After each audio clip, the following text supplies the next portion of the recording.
Hello and good morning, friends and faithful listeners. Today we're going to be reading 2 Kings chapter 3, the entire chapter, and talking about the Israelites going in and trying to take back Moab for themselves. So stay tuned for all of that. It's going to be a great episode.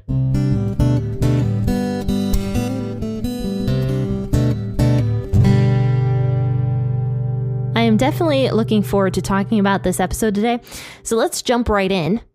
I'll be reading the entire chapter of 2 Kings 3 from the WEB version. Grab your cup of tea or your cup of coffee this morning. I've got peppermint tea here with me today. And I have to say, I actually tried some coffee the other day, and I did not feel sick when I tried it. So that was very, very exciting for me. I don't know how often I'm going to be drinking coffee, but I would love to be able to drink a nice, steaming, hot cup of coffee again.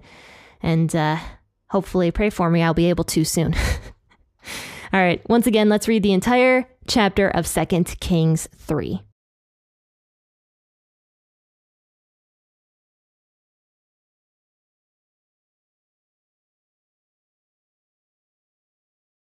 Now Jehoram the son of Ahab began to reign over Israel in Samaria in the 18th year of Jehoshaphat, king of Judah, and he reigned 12 years.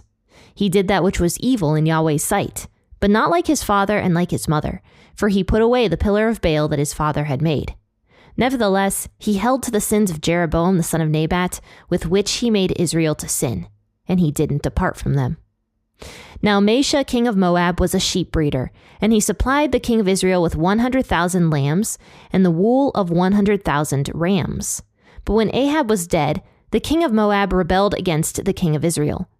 King Jehoram went out of Samaria at that time and mustered all Israel. He went and sent to Jehoshaphat the king of Judah, saying, "The king of Moab has rebelled against me. Will you go with me against Moab to battle?"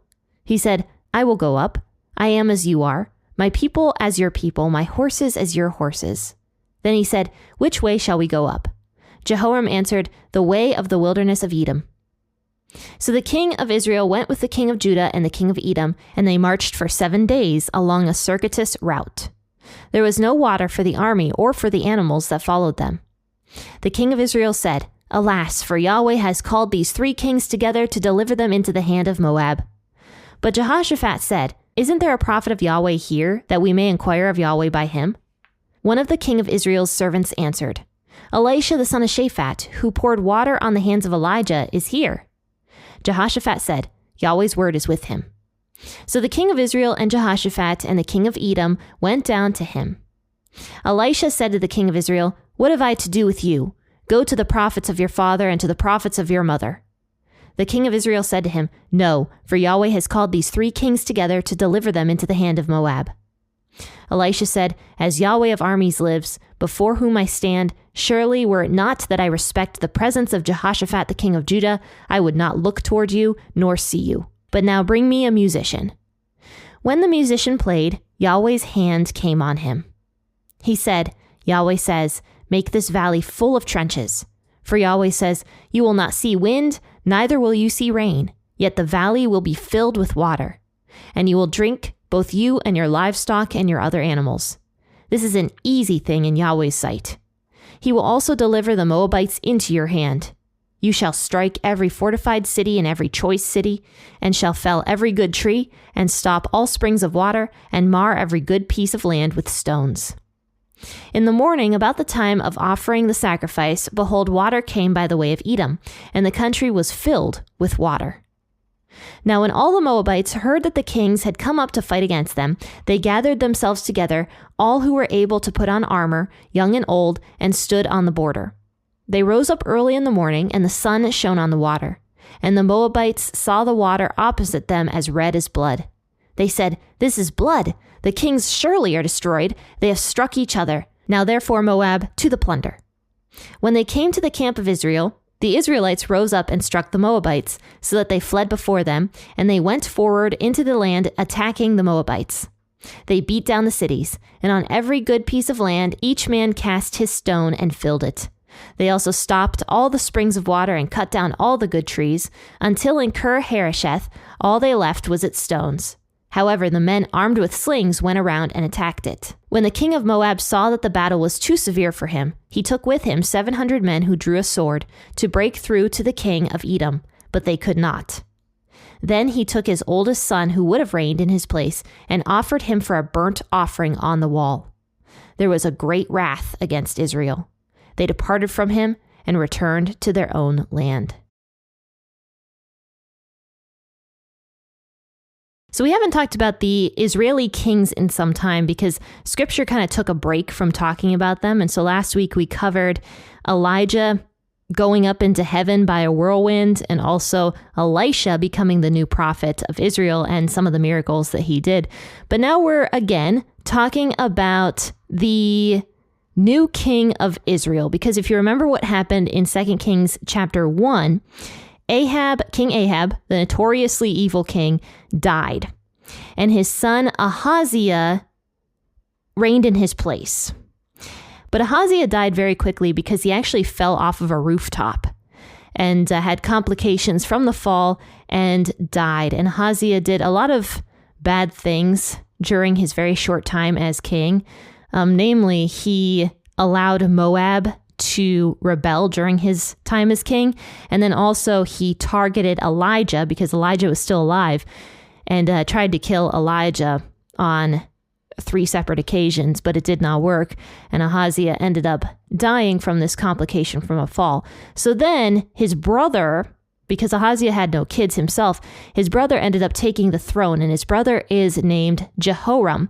So now we're getting into Jehoram's story now in 2 Kings chapter 3.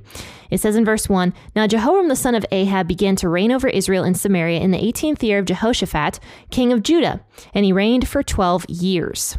So after Ahaziah dies, Jehoram, the brother, takes over. He reigned for 18 years in the northern tribes, while Jehoshaphat, who was the good king of Judah, reigned in Judah. However, Jehoram was not a good king like Jehoshaphat was. Jehoram, it says in verse 2, did that which was evil in Yahweh's sight, but not like his father and like his mother, who happened to be Ahab and Jezebel. For Jehoram put away the pillar of Baal that his father had made." So Jehoram stopped the worship of Baal. So that was something, I guess, kind of good that he did.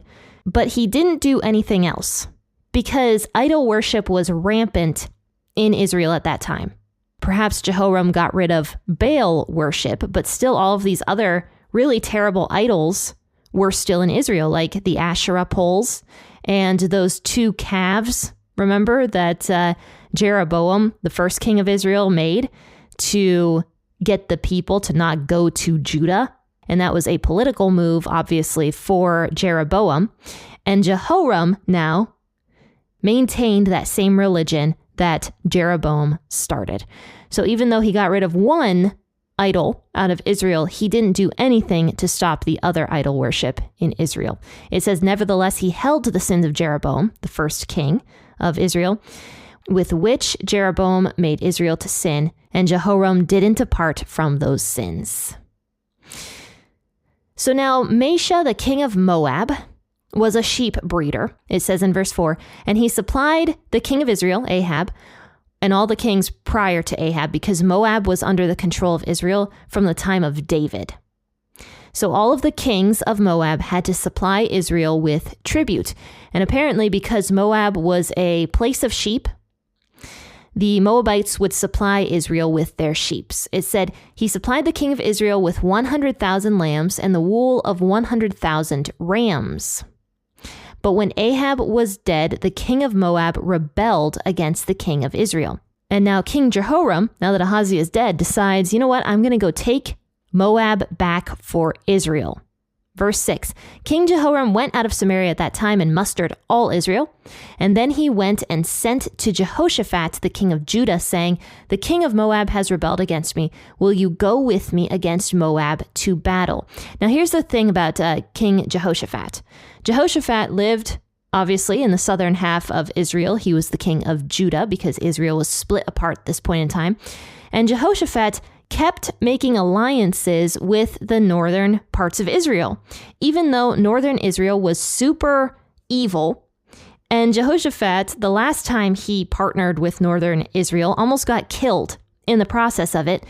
And he allowed his son to marry one of the daughters of Jezebel and Ahab for political reasons. So even though Jehoshaphat was a very good king for Israel because he honored God and everything, he partnered with the wrong people. And he just kept doing this. I don't know what his viewpoints on this was. Maybe he really didn't like that Israel was split apart and wanted it to get back to like the OG Israel, but he went about it in the wrong way. He kept partnering with these evil kings that caused him a lot of pain in the long run. But Jehoshaphat overall was a very good king of Judah. And now Jehoram, the king of Israel, wants Jehoshaphat to go to battle with him against Moab. And so Jehoshaphat agrees. He says, I will go up. I am as you are, my people as your people, my horses as your horses. This is the second time now that Jehoshaphat has agreed to go into battle with northern Israel. And he said the same thing the last time as well. He says, we're the same. You and I are the same. We are all part of Israel. We're all brothers and sisters here in Israel, so we can go to battle together. But here's the thing. Northern Israel, even though, yes, they were related by blood, they were not any longer related spiritually. The term Jewish means both Jewish by ancestry and heritage, and also Jewish by religion. So Jehoshaphat was getting it wrong. He's saying, you and I are brothers and sisters. Yes, they were related by blood, but spiritually they were as far apart as you can possibly get. So they weren't related any longer spiritually. So Jehoshaphat agrees to go with Jehoram into battle against Moab. And he asks, which way shall we go up? And that's kind of interesting because even though Jehoshaphat was the far older king between him and Jehoram, he never really went to battle all that often. He was relatively a very peaceful king, so he actually did not have as much battle prowess as the kings of Israel had. So Jehoshaphat actually asks Jehoram for advice. How shall we attack the king of Moab? And Jehoram answered, we'll go by the way of the wilderness of Edom. Now in verse 9, it says that they also included the king of Edom in this plan as well, since they'd have to go through Edom. Now you might remember several chapters ago back in 1 Kings, it mentioned that there was no king of Edom during the time of Jehoshaphat. But it could be that whoever this king of Edom was just the highest ranking official of Edom, or something changed in the 20-ish years that Jehoshaphat was king, and Edom did in fact get a king for themselves. So we're not exactly 100% sure, but it does say now that Edom does have a king, whether he was an acting king or a appointed king by Jehoshaphat, or Edom just got their own king. We don't really know. So these three kings march for 7 days along the circuitous route, and there was no water for the army or for the animals that followed them. So they're looking for water everywhere, trying to get up to Moab to take it back, and they can't find a single drop of water for themselves, for their men, or for their horses and the other animals that they brought along. So the king of Israel, Jehoram, freaks out. He's like, alas, for Yahweh has called us three kings together to deliver us into the hand of Moab. So he freaks out. He believes that Yahweh is against him and immediately tries to run away. And it kind of sounds like Jehoram is a little bit guilty sounding when he says that, right? Like it sounds like he thinks there might be a reason why Yahweh would target him and the other kings, which is interesting because don't forget that Jehoram got rid of the idols of Baal in Israel. So it sounds like Jehoram had a little bit of a fear of Yahweh, but it wasn't the correct kind of fear. The fear that God wants us to have of him. It's more of a fear of just awe and respect that we should have for God. So unfortunately, Jehoram didn't have the right kind of fear of Yahweh. And also, it sort of seems like Jehoram was a little bit sorry for what Israel had done to Yahweh, but didn't truly have a repentant heart, which is really funny because we talked about that yesterday on the podcast over on the New Testament side of stuff. We talked about how you have to not just feel sorry about something, but you also have to repent and turn away from it completely. So Jehoram might have felt sorry, might have felt afraid because he saw what happened to his brother and he saw what happened to his father and how Yahweh judged those two men in his life. And he might have felt scared because of that, might have felt sorry because of that, but he didn't really have a heart change. All he did was get rid of the pillars of Baal, but nothing else. He didn't spiritually lead his people into worship of God. And even now right here, he immediately breaks down when they can't find any water and thinks that Yahweh is against him. But Jehoshaphat, who's the good king of the group, says, "Isn't there a prophet of Yahweh here that we may inquire of Yahweh by him?" So Jehoshaphat has a completely different response from Jehoram. Jehoram says, "God hates us, he's going to kill us."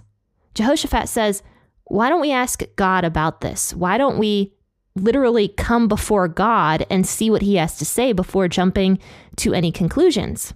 So one of the servants is like, "Yeah, there is a prophet nearby. His name is Elisha. He was the servant of Elijah." And so Jehoshaphat says, "Yahweh's word is with him."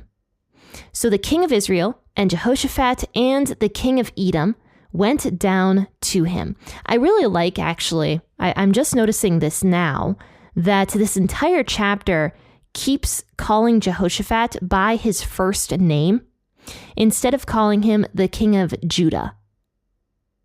I don't know. I think that that's kind of interesting. It keeps ignoring the name of Jehoram, and we don't even know the name of this king of Edom. It only calls Jehoshaphat by his name. Anyway, all these three kings go down to visit Elisha. And Elisha says to the king of Israel when he sees him there, "What have I to do with you?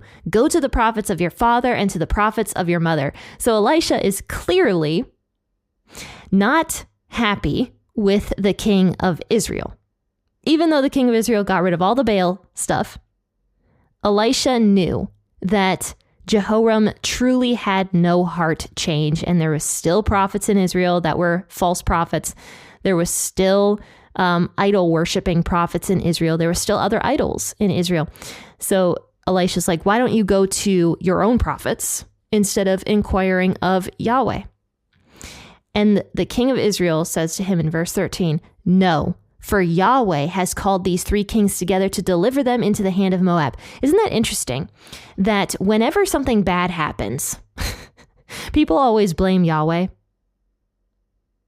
I mean, look at this. Jehoram has a million other idols that Israel is worshiping. He didn't blame any of those other idols. He blamed Yahweh. Yahweh has called us together to deliver us into the hand of Moab. And Elisha responds, "As Yahweh of armies lives before whom I stand, surely were it not because I respect Jehoshaphat, the king of Judah, I would not even look towards you or see you." I think that's really funny.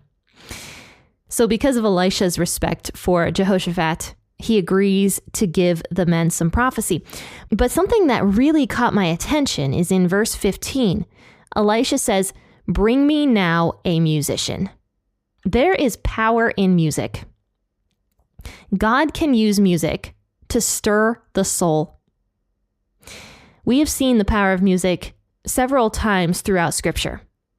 Specifically, the Psalms that we're going through on Fridays with the members. And secondly, with David playing the harp for King Saul, when King Saul had this demon that was oppressing him. David would play his music and the demon would leave Saul alone. There is power in music, and God can use it to stir your soul. Sometimes people can abuse the power of music by making it overly emotional and trying to stir some sort of response from the crowd through music, which could potentially be a bad thing.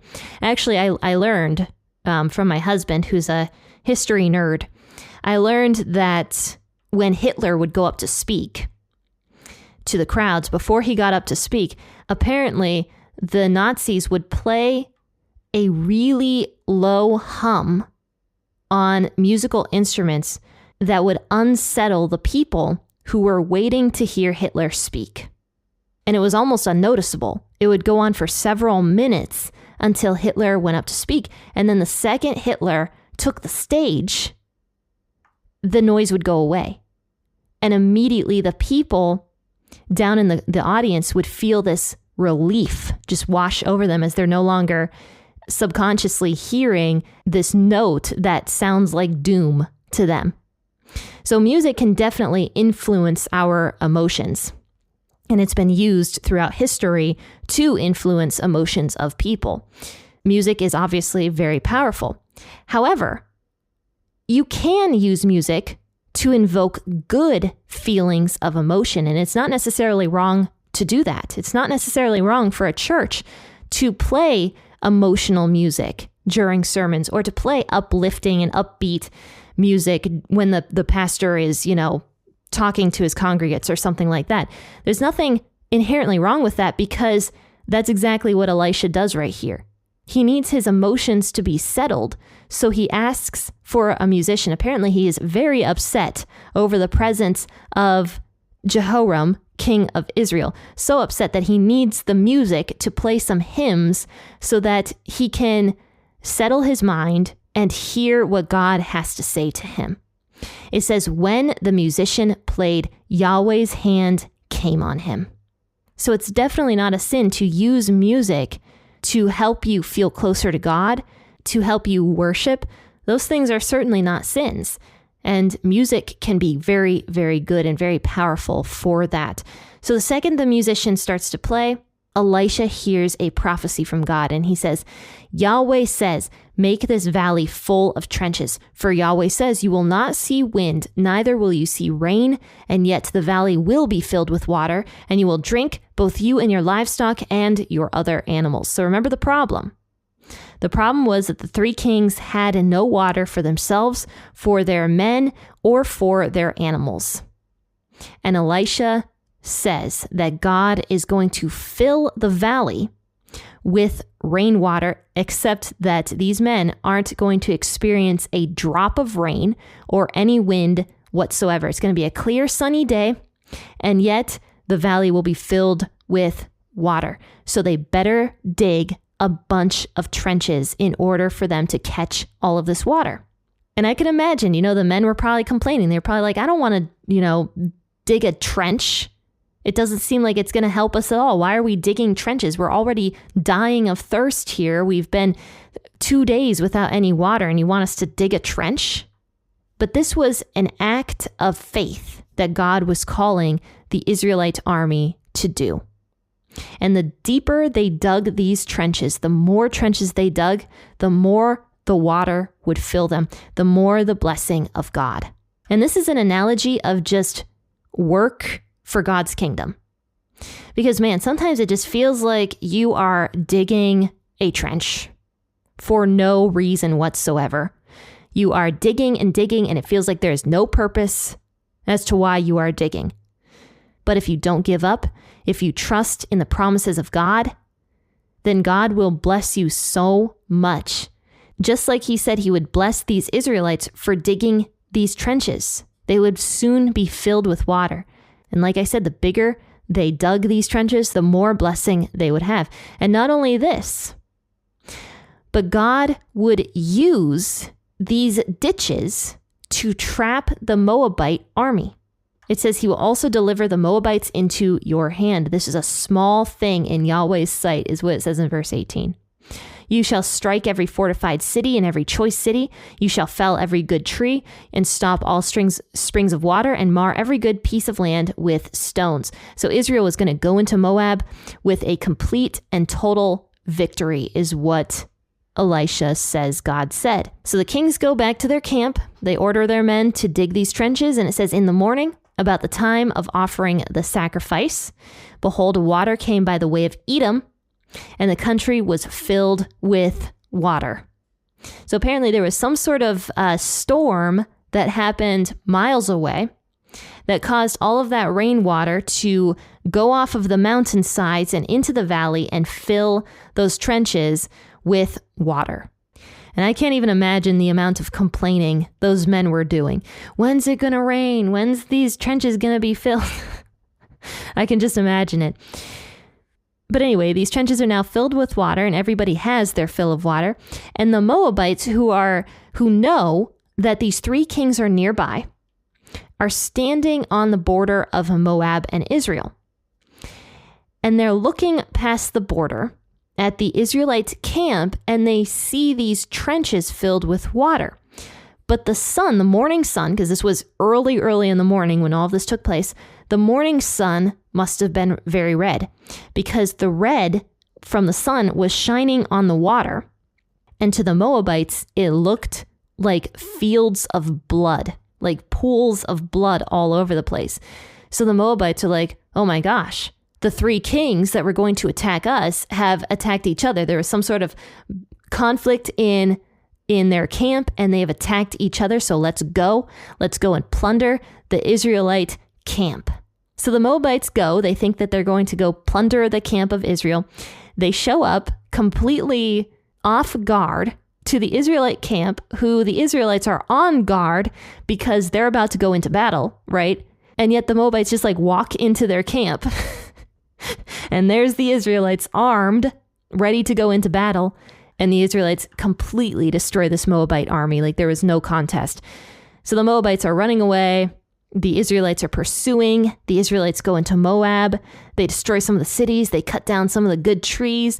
They stop up the water. And the king of Moab, it says in verse 26, saw that the battle was too severe for him. So he took with him 700 men who drew a sword to break through to the king of Edom, but they could not. So when he fully failed, it says the king of Moab took his oldest son, who would have reigned in his place, and offered him for a burnt offering on the wall. And the Moabites at this point in time worshipped Chemosh, who was a god of human sacrifice.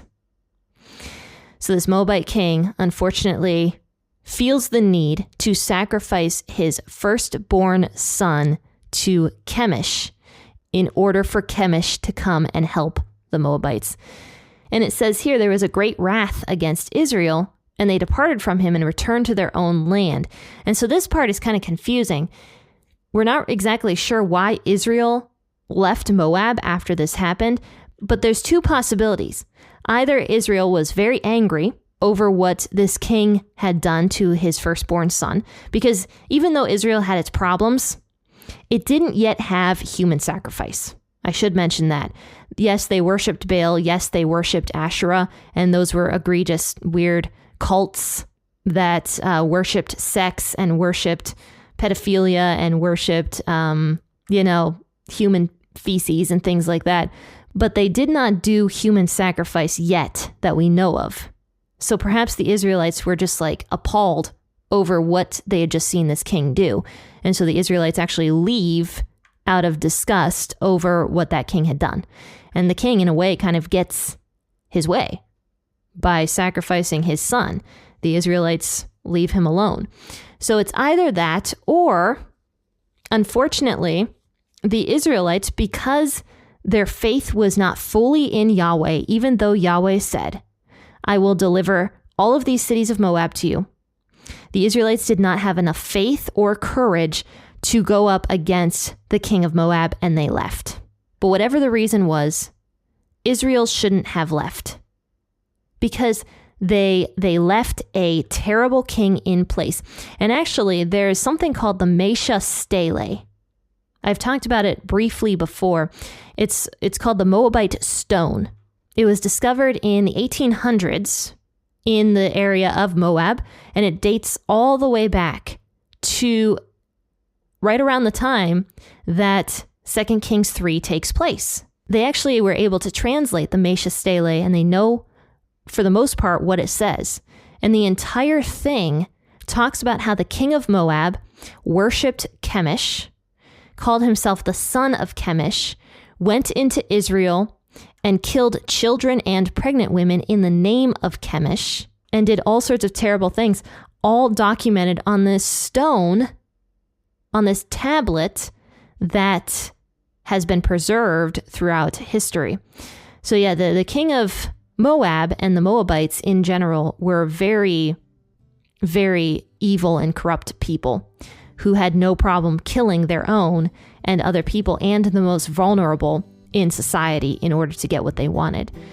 So the Israelites should not have left this Moabite king alive, especially after they saw him kill and sacrifice his son, his own son. We don't even know how old this son was. He could have been a baby for all we know. But they saw this happen. And can you imagine seeing something like that? Can you imagine that? The Israelites saw this happen and left this guy alive. And not sure why they did that. But anyway, faithful listeners, this is the story of 2 Kings chapter 3, where Israel partially takes back Moab. Not fully, but partially takes back Moab, and God helped the Israelites to do that. But faithful listeners, have a fantastic and wonderful rest of your day. I will see you guys tomorrow to discuss an episode from 2 Corinthians. Until then, happy listening, and God bless.